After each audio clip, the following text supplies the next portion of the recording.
Sigmund Freud.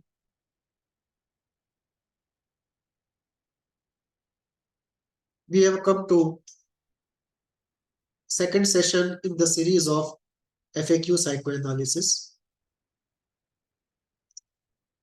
In the first session, we reflected on the theme, what is psychoanalysis?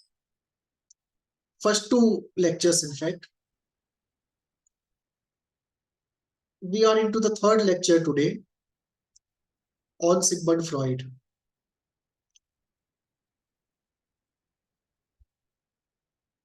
Possibly we'll do two lectures today to cover the chapter on Sigmund Freud.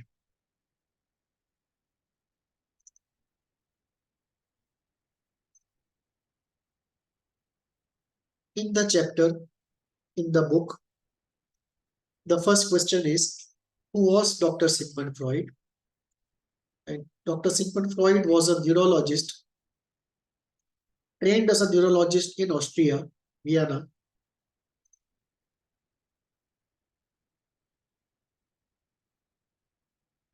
Lived there for quite some time. After that, towards the end of his life, during the Second World War, he shifted to London. Dr. Sigmund Freud was born on 6/5/1856. Dr. Sigmund Freud is considered to be the founding father of psychoanalysis. Question 2. What is Freud's contribution to the area of psychoanalysis? He founded and established psychoanalysis. He discovered and put forth convincingly many concepts, very original concepts, including the concept of the unconscious mind, unconscious determination of pathology, significance of dreams, primacy of childhood, psychic determinism, coexistence of reality and fantasy, masochism, death instinct, component instincts, a long list of concepts he originally discovered. And all that he has done in one way or the other still constitutes the foundation of psychoanalysis.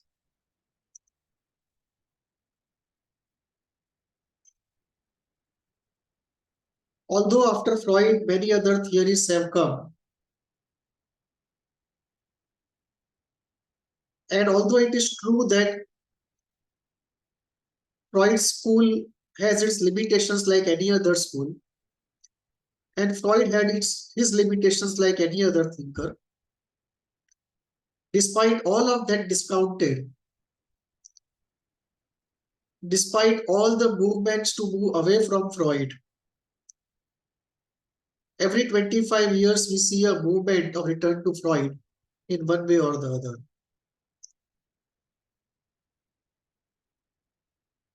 How did Freud start creating his theories? Freud started off with cases of hysteria. And initially he used to deploy hypnosis. Later on, without hypnosis also, he found that there was an improvement when he talked to patients. Even more improvement if he talked about their childhood. And on occasions, a deeper improvement when something related to infantile sexuality came up. And this started being known as the talking cure, which today, even today, is still used as a term to designate psychotherapy, the talking cure. Many of the concepts of psychoanalysis Freud discovered in his work with the patients, but the deepest of concepts he actually discovered in himself. Freud himself was suffering from neurosis, and in his own analysis of himself, and it continued for many years, 7 years, he calls that period splendid isolation. That period of splendid isolation, it was in that period that most of the fundamental concepts Freud discovered in an autobiographical way. Question 4. What is the unconscious mind? In Western psychology, not in the Eastern psychology, in Western psychology, before Freud, it was believed that our mind is what we are aware of, what we can know. Freud discovered that the mind actually is divided into two parts. That part we are aware of and we control. And that part, second part, which we are not aware of and we cannot control. So the second part of the mind, which is much bigger than the first part, he called the unconscious. So unconscious is that part of the mind which is outside of our awareness and control.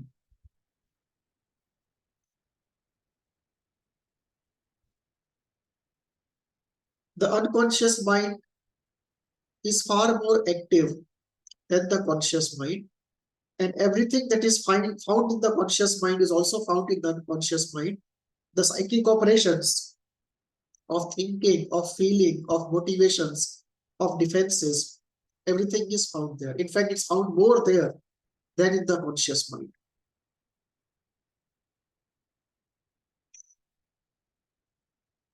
Why does the unconscious mind exist? Once Freud discovered the unconscious mind, the natural question comes up, why should nature create mind in this way? That a larger part of the mind is unconscious and only a smaller part of it is conscious. What are the evolutionary compulsions to have this structure of the mind?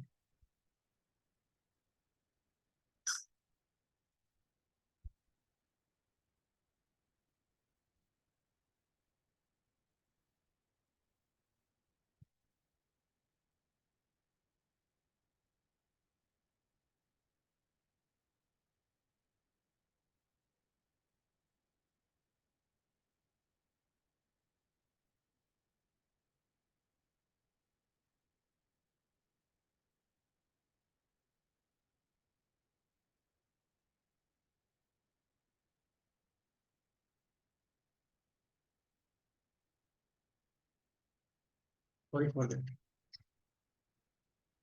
There are many reasons why the unconscious mind should exist. First is the reason of processing capability. Our processing capability of the conscious mind is limited, and too many stimuli are incident upon us through all the senses.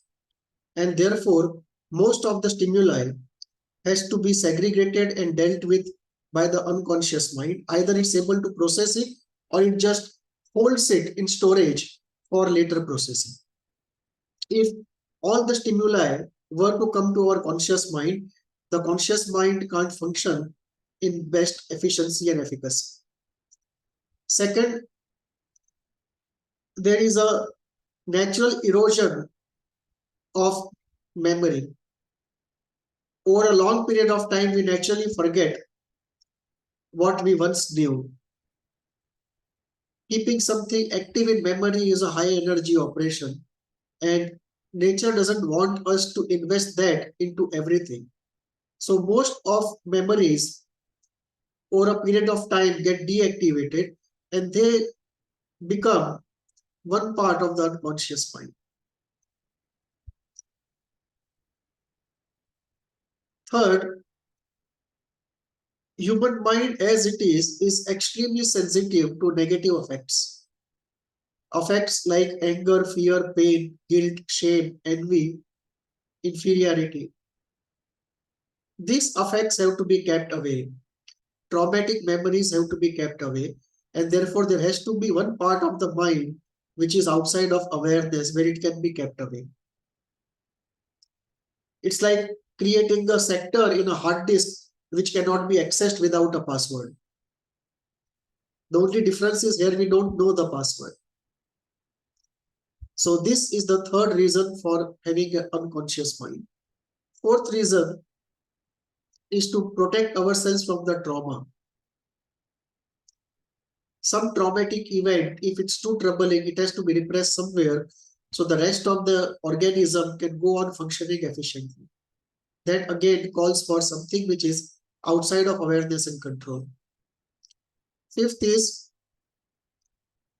nature wants evolution to proceed in some particular way, which cannot be left completely to the free will of man. And that part nature operates by through one part of the mind which is unconscious. So this is the evolutionary reason why nature wants to keep the control of evolution in some way in its own hands. So these are some of the reasons why the unconscious mind exists. What is the topographical model of the mind? In his lifetime, Freud developed three models of the mind. Two models are popularly known as models of the mind, and the third one is referred to as a concept, not really as a model of the mind. And that's true because he could never develop that fundamentally original concept into a model of the mind, but it has the potential to become a model of the mind. Let us look at the first model of the mind Freud developed, which is called the topographical models. As we see in the book and on the screen, Freud's topographical model of the mind divides the human mind into three parts: the conscious mind, the pre-conscious mind, and the unconscious mind. Let us understand what these words mean. At this moment, I am conscious that I am talking on Sigmund Freud. I am recording it. You are conscious that you are watching this video or you are hearing this podcast. So that part of our mind which is aware of where we are at the moment, what we are doing, what is it that we have to do next, that is the conscious part of our mind. That part of the mind which is active and present in the moment. If I ask you, what did you have for dinner last night? You will tell me X. X did not come to your mind till I put the question. It was not in your conscious mind, but it could be made conscious on demand. So there is another part of the mind which is not conscious, but can be made conscious on demand. That part of the mind which can be easily accessed on demand is called the preconscious mind, which by itself is not conscious at any given moment, but can be made conscious. There is no force of repression guarding the contents of that part of the mind. So conscious part of the mind, preconscious part of the mind, and the unconscious part of the mind. Unconscious part of the mind is that part of the mind which has contents which we cannot access no matter how strongly we try to access it with our will. So it is that part of the mind which is outside of our awareness and control. We are neither aware of what it is there, nor we can control what is there and what is happening there. The layer that separates the preconscious and the unconscious is called the repression barrier. And this repression barrier exerts a downward force on the contents of the unconscious mind because they are trying to come up and we have to keep them unconscious for reasons we discussed in the last question. We don't want to experience the negative effects. We don't want to flood the conscious mind with all the stimuli. So, given those reasons, the attempt is to keep the unconscious contents unconscious, and this is done by the force of repression, which acts from the repression barrier downwards. In psychotherapy, what we do is, we are talking to the conscious mind, but through that, we are trying to link up with something in the unconscious, which is the root of pathology.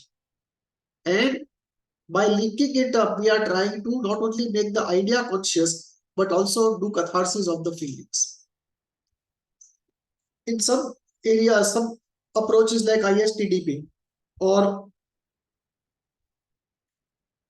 some active meditations like AUM, we try to use the will, the force and the power of the will in the conscious mind to pull up the effect from the unconscious mind. In classical psychoanalysis, we try to create the linkage by insight and interpretation. And through that linkage, the flow is facilitated. So this is the first model of mind Freud created, topographical model. It divides the mind into three: conscious, pre-conscious, unconscious, and the pre-conscious and unconscious are separated by a repression barrier, which exerts a downward force of repression. What is the structural model of the mind? Second model that Freud created is what is called the structural model of the mind. What Freud does here is he adds three entities to the topographical model of the mind. The entities that he adds are id, id, ego, and the superego. Id is that part of the mind which is the reservoir of primitive drives, aggression, pleasure, and so on.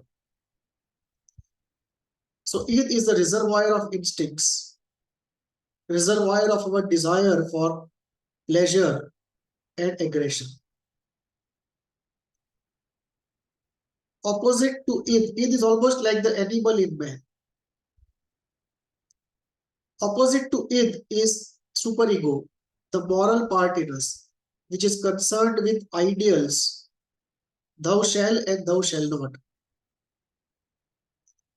And that part Freud calls the superego, the moral part of us. It almost is like the id is the animal in us and superego is like the saint in us. And then Freud talks about ego, which creates a compromise between the id and the superego. And ego also creates a compromise between the mind as a whole and the environment in which the organism has to survive. So ego is a ego is a compromise creating agency. Ego is the agent of reality. Ego is the agent of adaptability. Ego is also the coordinator of the orchestra inside the mind. Now the id is completely in the unconscious mind. The id is completely in the unconscious mind. Does that mean the unconscious mind is only id? Freud did not think about this question, but the answer is no.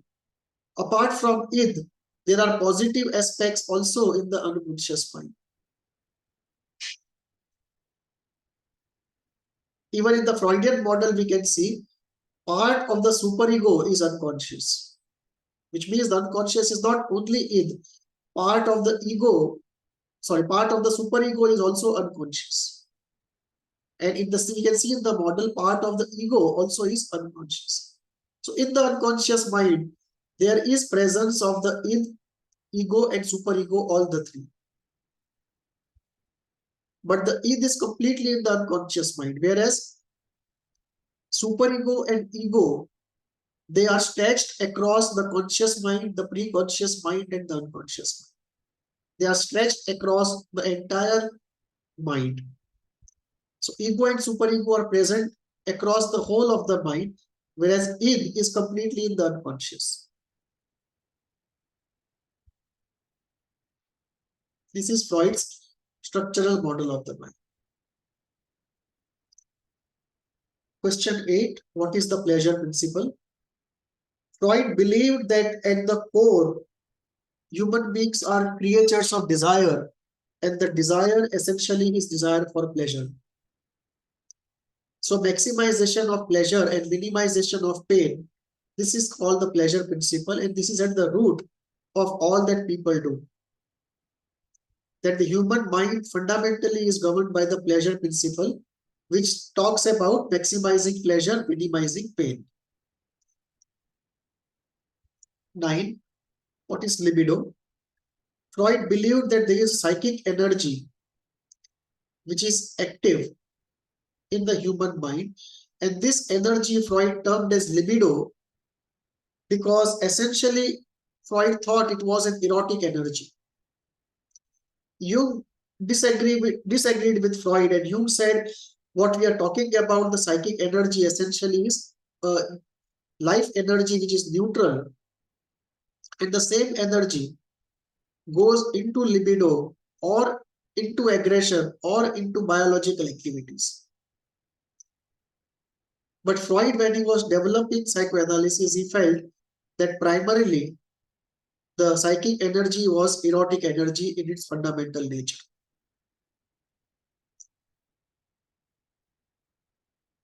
Some people interpret libido to mean erotic energy. Some people interpret it more widely to mean psychic energy. Some people interpret it to mean energy which is at the service of desires and object relations. So libido is a term differently interpreted. To call it a psychic energy in search of pleasure would be a safe definition to make.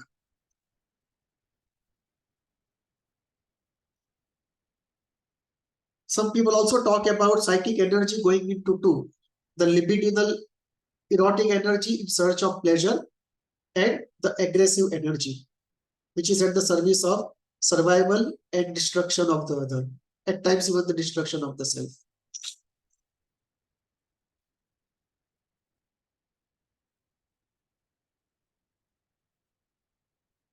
Question 10. What are the psychosexual stages of development? Freud felt that the first 5 years of life, some people say 7 years of life, are the most important in creation of the fundamental core of personality. Freud also believed that psychopathology essentially is rooted in certain things which happen in the first 5 years or 7 years of life. And therefore, Freud made a very detailed study as to what happens in the first 7 years of life. Freud divided the first 7 years of life into 3 phases. In fact, 4 phases, but people usually talk about 3 phases, omitting the first one, or the phase 0, let us say. So let us look at how Freud divides from 0 to 7 the eventful journey that happens inside the mind of the child.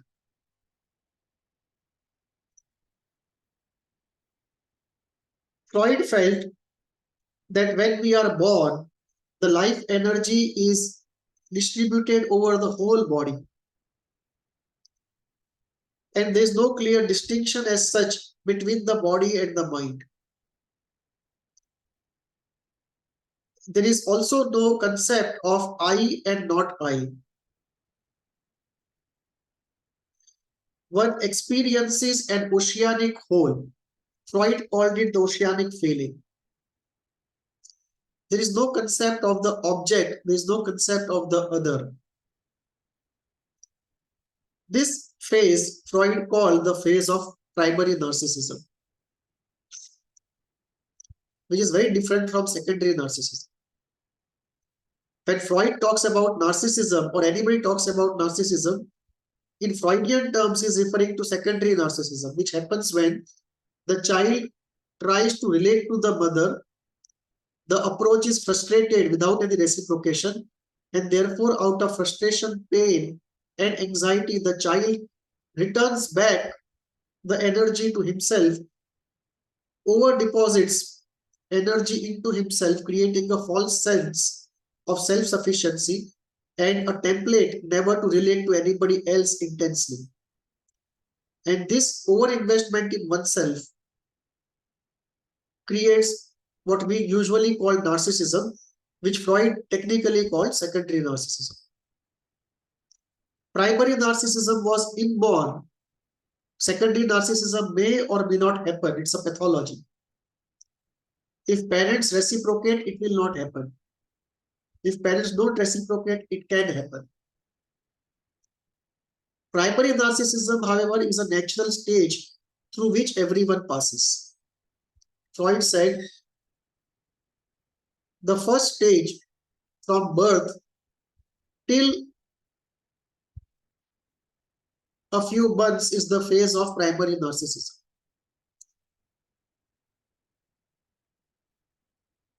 There is a difference here between Freud and Klein. Klein never believed that there is a stage of primary narcissism which is object-free. Klein felt that human mind essentially is an object-relating mechanism.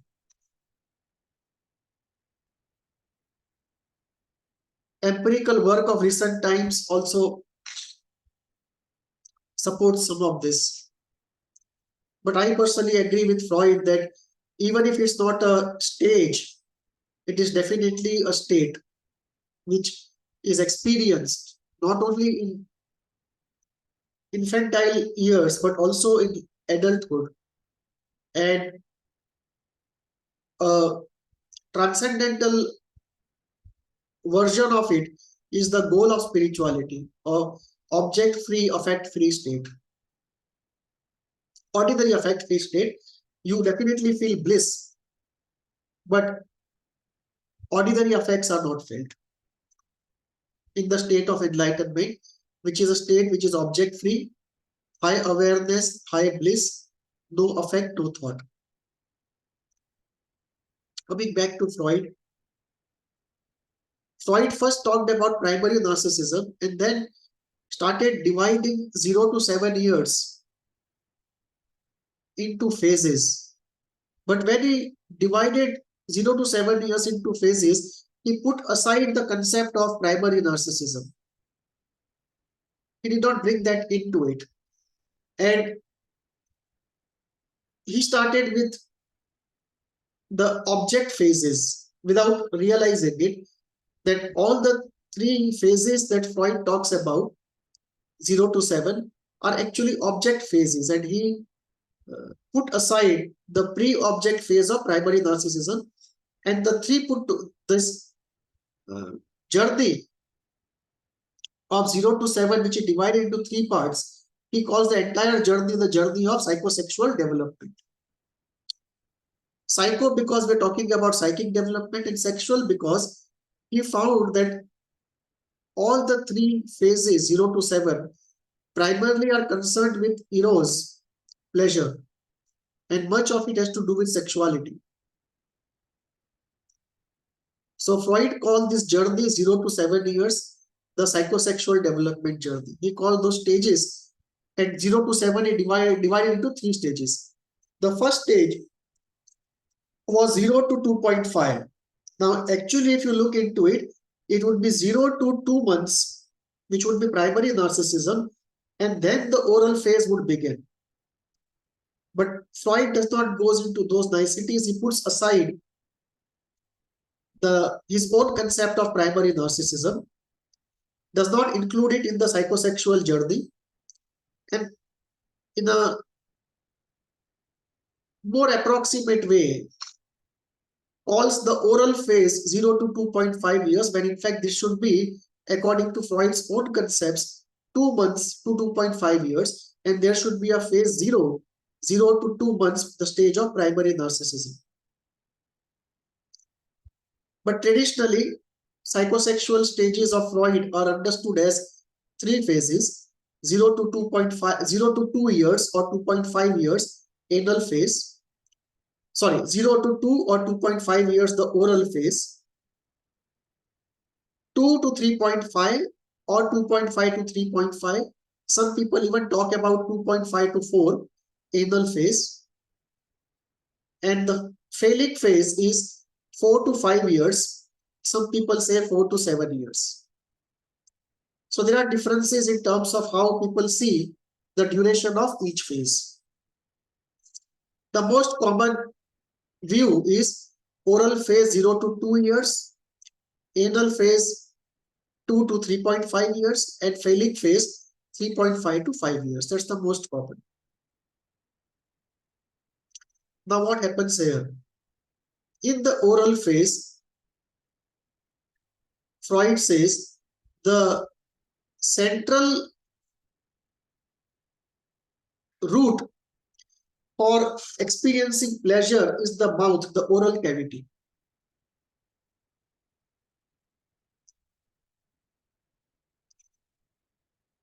And the oral cavity is the space where nourishment is put into the organism. The child also experiences pleasure in the act of sucking on the breast. The child also experiences emotions of softness, coziness, security, pleasure, belongingness in touching the breast with its face. So the oral phase is essentially the phase of taking in nourishment, feeling safe, developing trust, feeling belonged,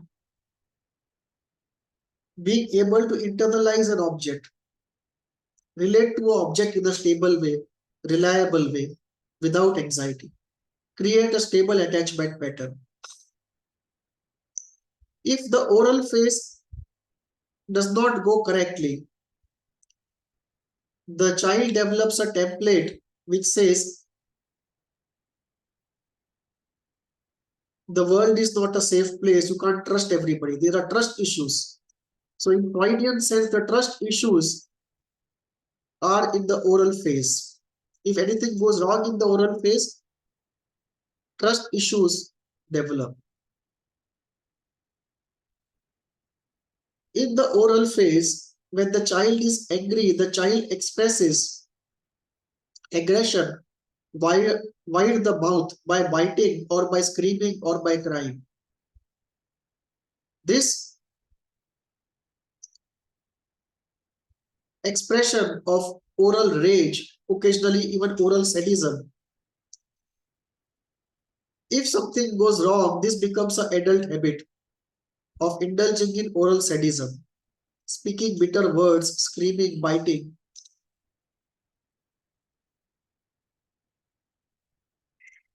This also is the most important phase for developing attachment patterns.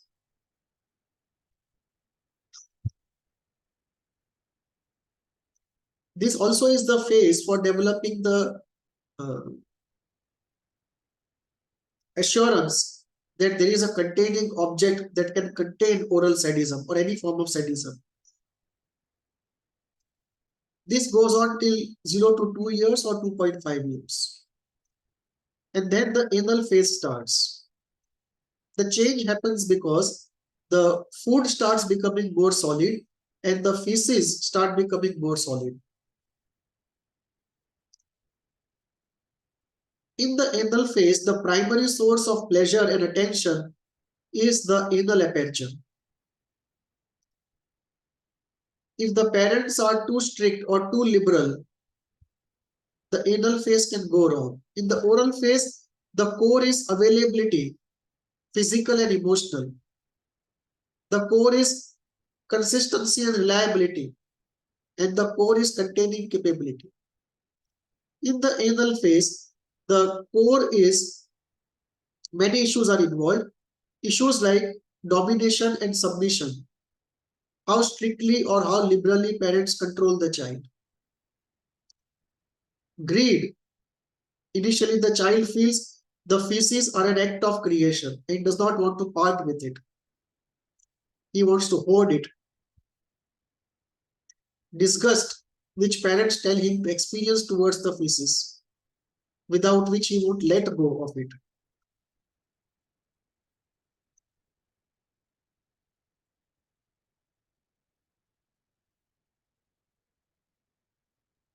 Sadism and masochism also are rooted there. The child has to hold back his sadism against the parents and occasionally indulge in masochism to please the parents. So submission, domination, greed, sadism, masochism, repetition, they are all rooted in the anal phase.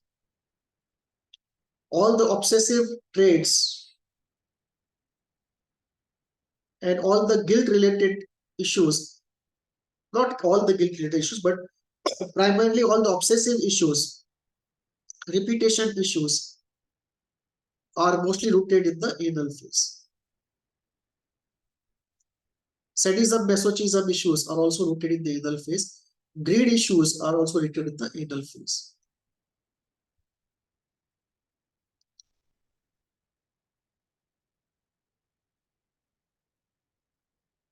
The phallic phase. This is the third phase in psychosexual development.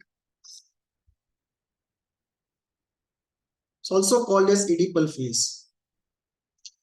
Some experts add a urethral phase and make it 4, but that is less common. The most common is to see the psychosexual development in 3 groups, 3 parts: oral phase, anal phase, and phallic phase, or the Oedipal phase. Oedipal phase is 4 to 5 years. Some people say 4 to 7 years. The primary source of pleasure in this phase is the zone of sexual organs. And this is the phase which Freud calls Oedipal phase, borrowing the phrase Oedipus and its meaning from Greek mythology. In this phase, the child develops erotic feelings towards parent of the opposite gender and aggressive feelings towards parent of the same gender. A triangle is created, which is a prototype of all later triangles.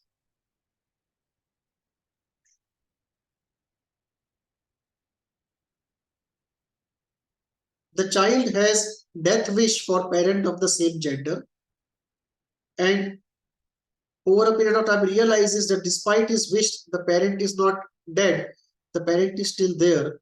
And then the fear comes that what if the parent of the same gender comes to know about what he is thinking or what she is thinking and does worse to him or her than what he or her wants to do to parent of the same gender. So there is a fear that the parent of the same gender will castrate and kill because of the erotic desires one has for parent of the opposite gender.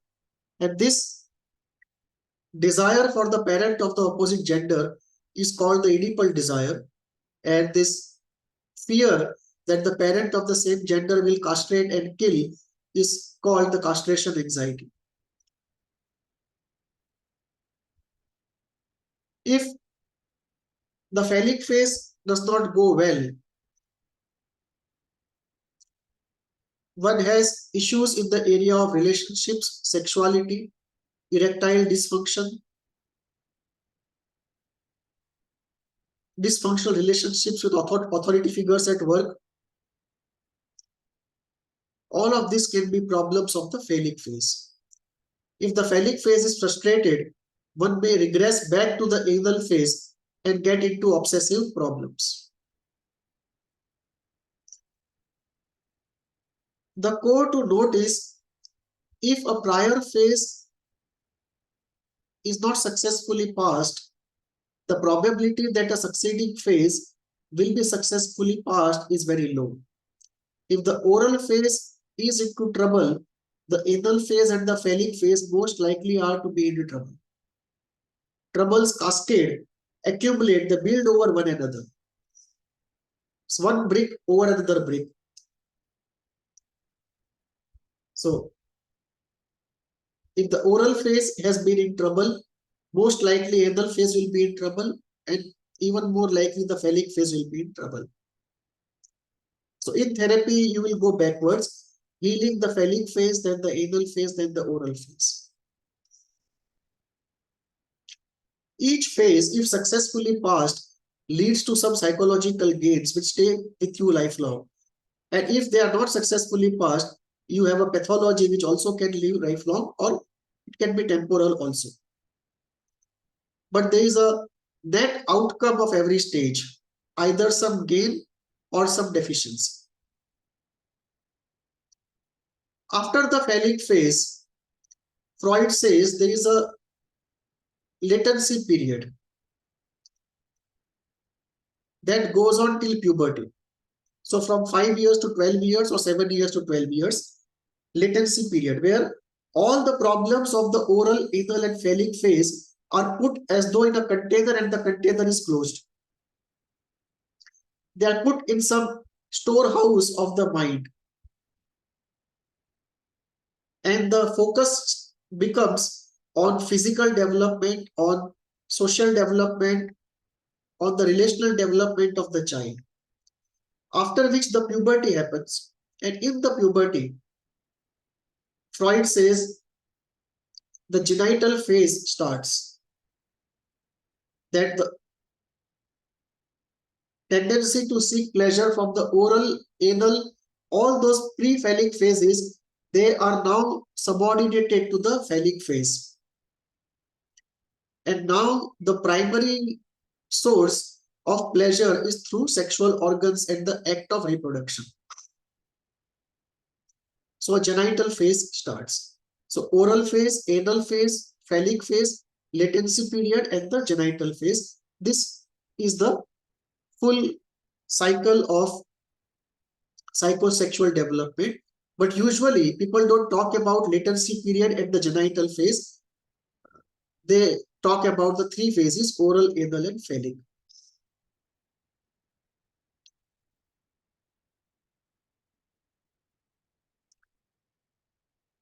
For Freud, the Oedipus complex is the most important element of the psychosexual development. And therefore, much of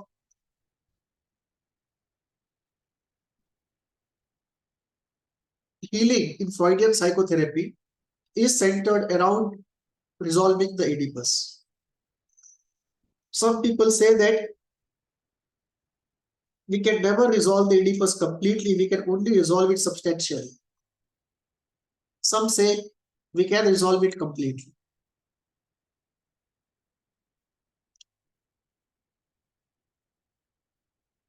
Castration anxiety and the guilt related to the Oedipal desire are very important for Freud.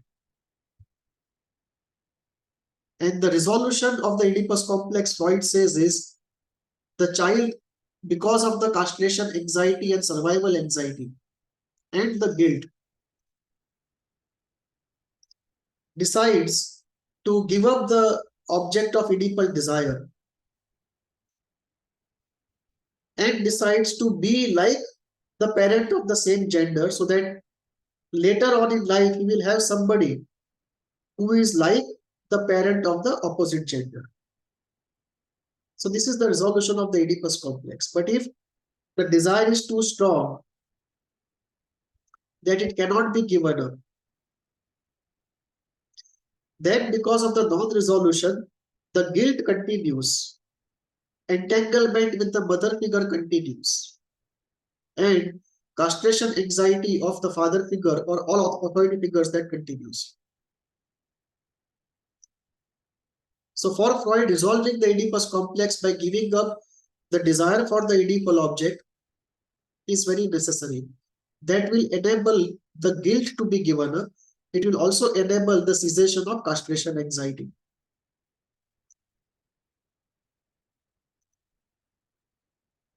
Lacan talks about castration in a very different way. For him, it is not erotic at all. It's a larger issue of desire being truncated by reality.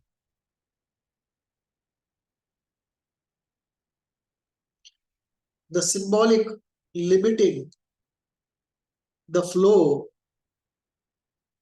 of the imaginary, at times even the real.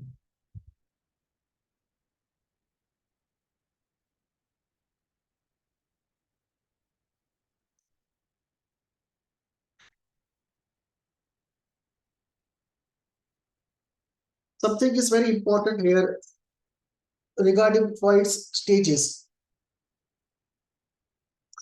We see in practice that what happens is most chronic pathologies, 75% of the chronic pathology, I would say, starts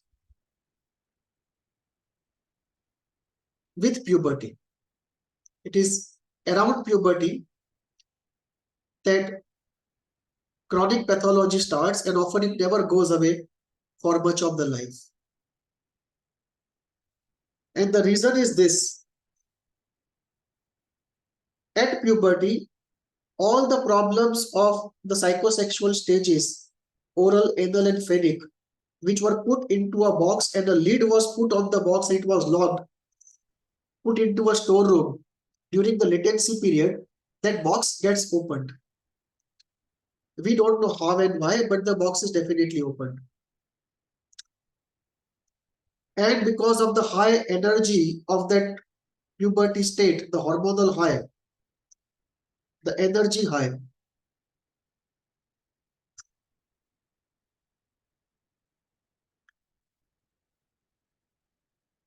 the unresolved problems of the oral, anal, and phallic phases resurface with redoubled vigor. And that is what creates the beginning of a chronic pathology. That's one important part. The second important part is we have to look at today, after so much of development post Freud, we have to look at this 7-year period or 5-year period in two terms. First, the Oedipal part and the pre-Oedipal part.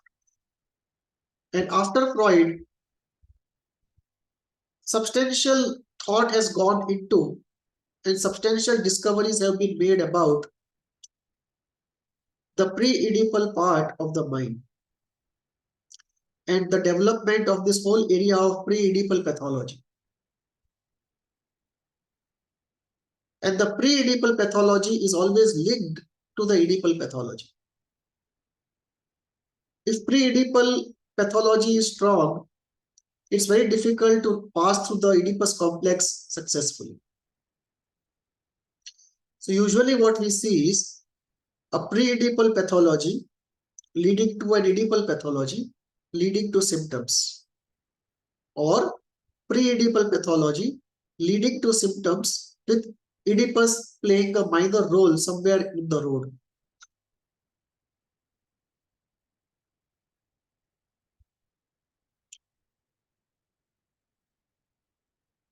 Question 12. How can the unconscious be known? There is no direct way of knowing the unconscious by definition. Unconscious, however, leaks out in slips of tongue, slips in writing, slips in reading, slips in listening. Those slips, when analyzed, tell us about the unconscious desires, fears, defenses, which are at work in the unconscious. So one way to know the unconscious is by analyzing the slips. Second is dream analysis. Dream analysis tells us what is going on in the unconscious. Third is analysis of free association, which is 90% of what is happening in therapy. Analysis of free association. Fourth is hypnosis. Hypnosis also is a way to know what is in the unconscious mind. Fifth is art. Unconscious leaks out in art. So analyzing art is one way to know the unconscious.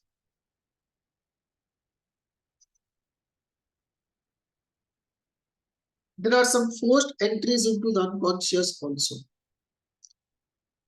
Some approaches like ISTDP, some EDT approaches, some ECT approaches, they use pressure or focus to get an entry into the unconscious. That's also one way of accessing the unconscious. Question 13.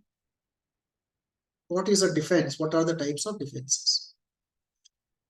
Freud was clear that we are essentially pleasure-seeking creatures and we wish to avoid pain. So if any movement in the mind is likely to lead to a feeling which is unpleasant. We don't want it, and we want to defend ourselves against that feeling. That feeling may be the feeling of pain, anger, guilt, shame, any unpleasant feeling. So that psychological process or that psychological entity which helps us to protect ourselves from unpleasant feelings is what we call is a defense. It's a defense against unpleasant feelings. It may just be unpleasant feelings, or it may be unpleasant thoughts, or it may be thoughts which may lead to unpleasant feelings, but anything that can even remotely lead us to unpleasant experience, we want to defend against that. And that psychological process or entity we call as a defense. What are the defenses? There are many defenses at work, some of which are the important ones I will just read out: repression, suppression, displacement, splitting, projection, projective identification. There are many more, but some I can explain.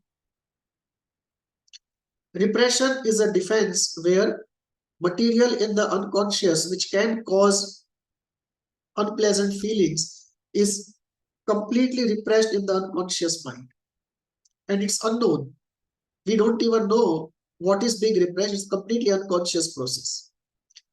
Suppression is we consciously choose to control something, suppress something, because we don't want to go by it. Say aggressive feelings towards a friend, and we want to suppress it consciously. And over a period of time, suppression can turn into repression. We forget when we started it consciously. Or it may continue to be suppression also. Third, displacement. You are angry with X and you become angry with Y. You displace feelings from X to Y. Splitting. You divide something into two extremes, all good and all bad.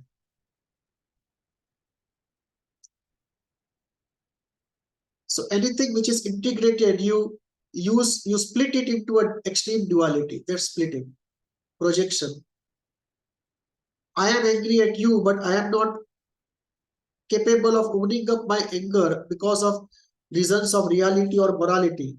And therefore, when I am angry at you, I tell you, you are angry at me. Children often do this. When they are angry at you, they will say, you are angry at me. Projective identification.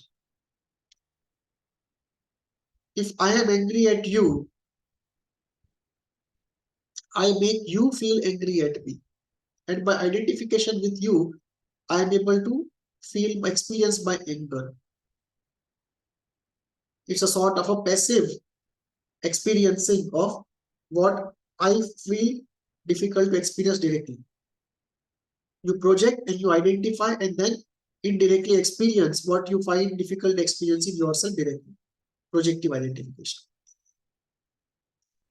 Reaction formation.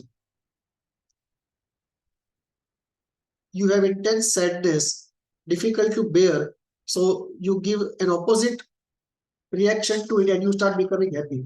Like somebody laughing at a death function. The sadness is too much to bear, so you jump to its opposite.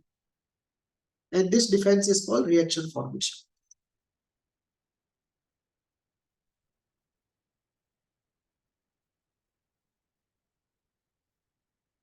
What is a symptom? What is neurosis and psychosis?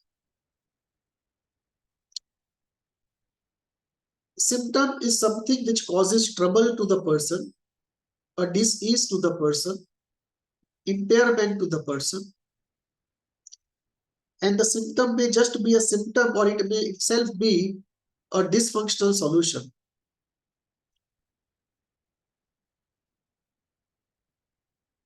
In most chronic pathology, symptom itself is an attempt at a solution, but a dysfunctional solution, which causes a lot of suffering. But every symptom has a story. And if we decipher the story of the symptom, we advance deeply on the path of healing. It's very necessary to know the story of the symptom in the case history.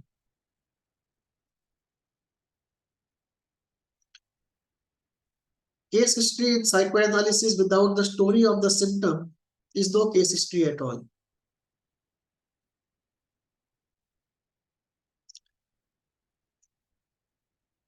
We can divide all people into three categories: normal, neurotic, and psychotic. From a psychoanalytic standpoint, normal are the healthy individuals. Neurotic individuals are those who have psychological trouble, but whose connection with reality, whose groundedness in reality is intact. The insight is very strong. They are strongly grounded in reality, although they have a psychological problem. People with depression, anxiety, addiction, they are all in the category of the neurotic.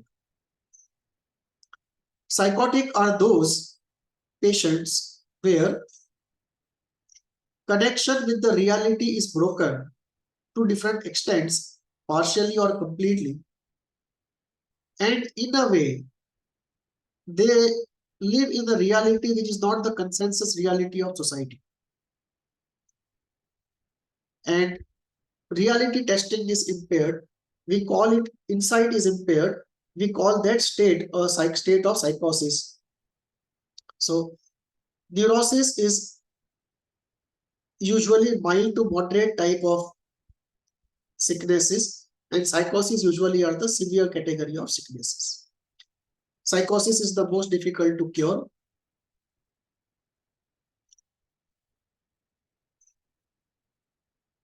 Neurosis comparatively is easier to deal with, although it is also true that many neurotic situations cannot be cured completely. You can only partially cure them.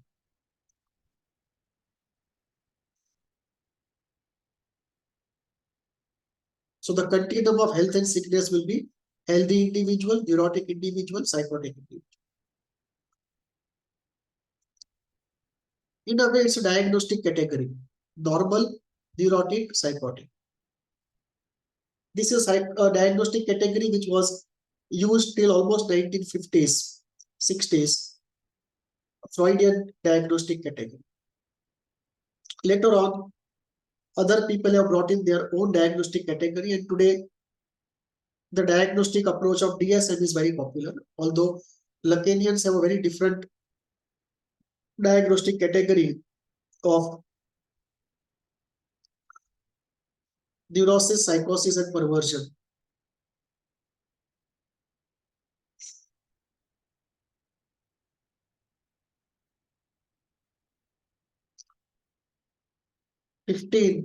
What according to Freud is anxiety? Freud talked of anxiety at different points in his life differently. First, he talked about anxiety being degeneration of libido, almost like fermentation. That the libido, which is repressed and bottled up, degenerates, sort of fouls up, and releases anxiety. Second conceptualization was that anxiety is in anticipation of something traumatic. It's anticipatory. Third conceptualization is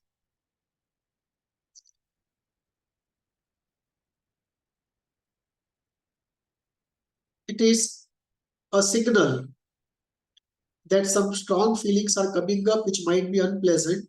So it is like a postman running ahead of the message. It's a signal anxiety. So third way of anxiety. Today, we don't usually use the first definition of degeneration of libido. We use other two definitions of anxiety: general anxiety and signal anxiety. General anxiety, which is anticipatory in nature. Signal anxiety is which is covering up unpleasant effects which are likely to come up.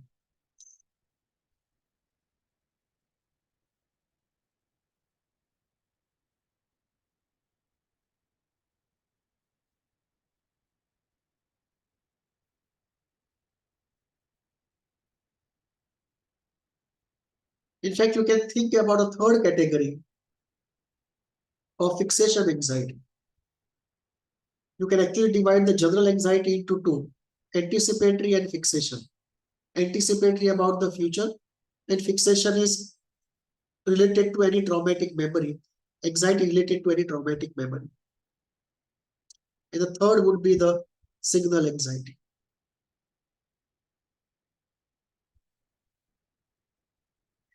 How does healing happen? According to Freud, healing happens when the root of the problem in the unconscious is made conscious, and this has two parts.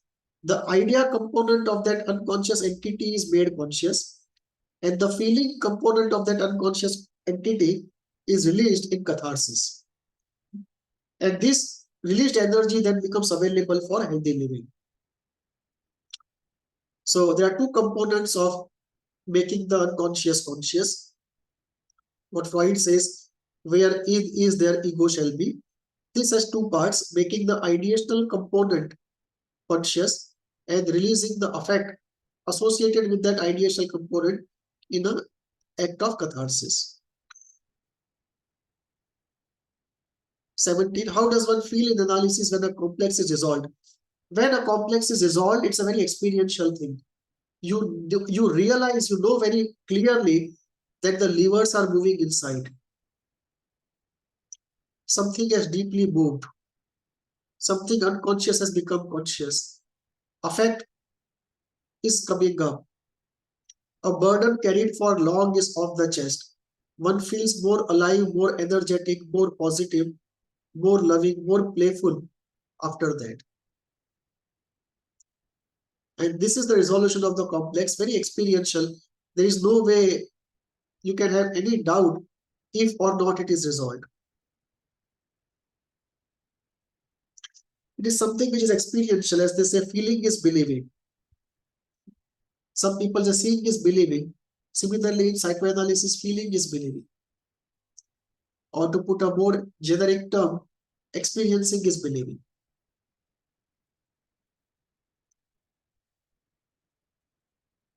18. Can it happen that the unconscious idea can become conscious, but the feeling which is unconscious remains in the unconscious? Quite possible. And this is what often happens in the healing process of an obsessive person. That the idea becomes conscious, affect is not catharted out, so the affect then finds another idea to stick to and create a new complex. So the obsession changes from X to Y. Depicted here. You have this normal state, you can see on the screen. This is a complex in the unconscious, an idea told with affect. This is a complex. And let us say this is creating an obsession. And what happens is, because of the therapy work, this idea becomes conscious. But the affect remains in the unconscious. Catharsis does not happen. The person is good in accepting thoughts, but finds it difficult to accept feelings. So then what happens is, this continues for some time, and then this affect finds another idea. So a new obsession starts. 19. What is regression? Freud says we are pleasure-seeking organisms. When we get into a situation in life where pleasure is not available, the mind goes back to those days when pleasure was available, when safety was available. And this psychological movement backwards is called regression. Physically, we cannot undergo regression. You cannot become a 2 feet tall kid from a 5.5 feet tall adult. The skin and bones don't undergo regression. But psychologically, the mind undergoes a regression. For some reason, this is the way our system operates. That the body is a linear one-way street, but the mind has two-way movement possible. And the mind, when it goes back, is called regression. And when the mind goes back, it goes back to that state when pleasure was available, quite often it is the oral state or the phallic phase, when huge pleasure was available. And the problem about pleasure is this: too much pleasure or too little pleasure at any point in life creates a point of fixation. And this is something to be observed, difficult to believe, but we realize that deep inside the mind, the child is always active, the past is always active, always calling you. It's like the sirens of the seas. They are always singing their song, luring you into the whirlpool. And it is the ego which has to say no to this constant invite from the oceanic unconscious.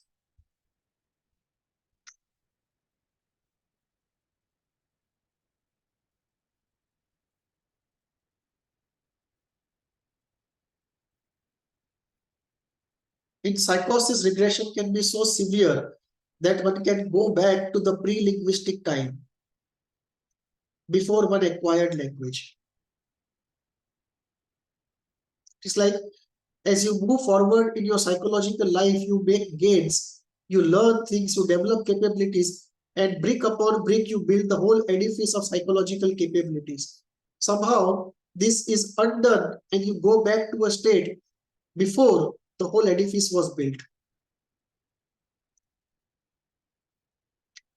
And somehow, when you come out of it, the whole edifice again gets built. So what happens is that there is a kind of a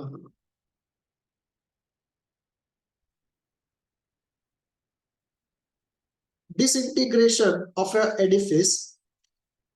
But the good part is once the edifice has been built, then reconstruction is very quick. It does not take the same amount of time it took to create it the first time. So the creation is very swift, but there is disintegration, or in some cases, there is deactivation.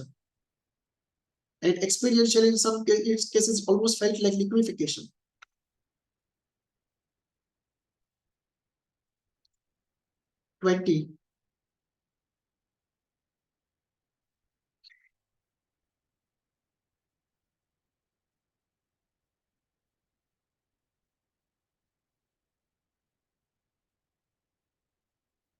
What is transference and countertransference?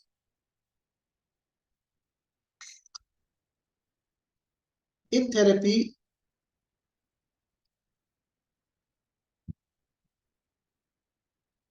the patient puts on the therapist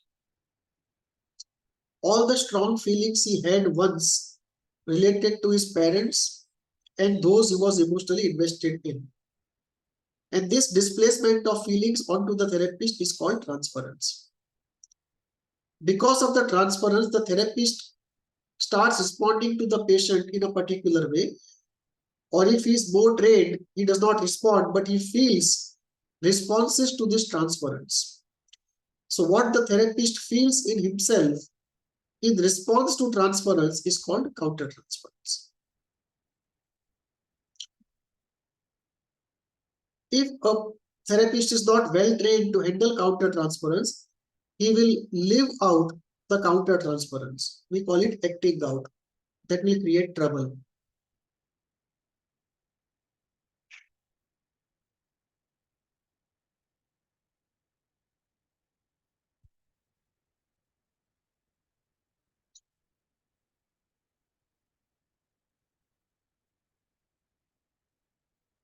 Initially, Freud thought of transference as a hindrance. He used the term transference resistance. Later on, he realized that this is one of the most potent tools to be used in therapy. That the trouble is not that transference happens, but trouble would be if transference does not happen. Because the surest thing the therapist can be sure of is what he feels inside of him, which is the countertransference. And it is because of transference that the patient plays out in a generic sense in therapy all important aspects of his life, emotional aspects of his life. And because they come up in transference, they can be dealt with, they can be reflected upon, they can be healed. So transference is a mechanism of bringing to the surface something which otherwise is deeply hidden. And it is transference which enables lot of healing, quite some amount of healing.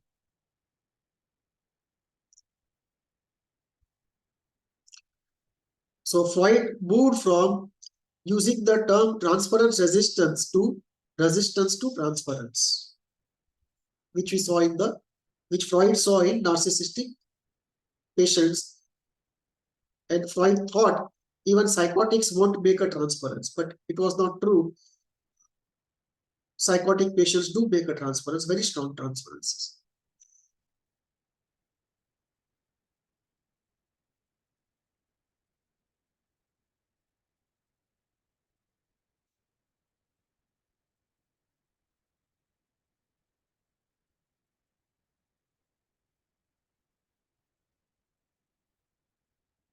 We'll stop here for a break, continue with the chapter in the second part of our lecture.